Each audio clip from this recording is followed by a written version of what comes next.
இந்த தீபாவளிக்கு மட்டன் பிரியாணி தான் செய்யலான்னு சொல்லி பிளான் போட்டிருந்தோம். First time 5 kg rice 6 kg mutton போட்டு செஞ்சுருந்தோம். என் ஹஸ்பண்ட் தான் செஞ்சார். அவர் வீட்டில் அடிக்கடிக்கு செய்வார். ஆனால் கம்மி குவான்டிட்டியில் தான் செய்வார். இதுதான் ஃபஸ்ட்டு டைம் இவ்வளோ குவான்டிட்டியில் செய்கிறது. ஆனால் ஃபஸ்ட் டைமே ரொம்ப சூப்பராக இருந்துச்சு பிரியாணி. ரைஸ் எல்லாம் நல்லா வெந்து கறியெல்லாம் நல்லாவே வெந்து சாப்பிட்றதுக்கு ரொம்ப நல்லா இருந்துச்சு. இவ்வளோ செஞ்சு பக்கத்தில் இருக்கிறவங்களுக்கு கொடுத்துட்டு சொந்தக்காரங்களுக்கெல்லாம் கொடுத்துட்டு நாங்களும் சாப்பிட்டோம்.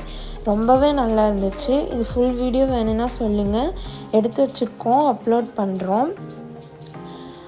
எல்லாம் செஞ்சு முடித்து கடைசியாக குளிச்சுட்டு சாப்பிட்றதுக்கே 11 மணி ஆயிடுச்சு. பாருங்கள் ரைஸ் எல்லாம் எவ்வளோ உதிரியாக இருக்குதுன்னு சொல்லிட்டு. அவர் ஃபஸ்ட் டைம் செஞ்சாலும் ரொம்பவே சூப்பராக செஞ்சுருந்தார். சாப்பிட்றதுக்கு ரொம்பவே நல்லா இருந்துச்சு. இந்த மாதிரி வீடியோஸ் வேணும்னா நம்ம சேனல் சப்ஸ்கிரைப் பண்ணி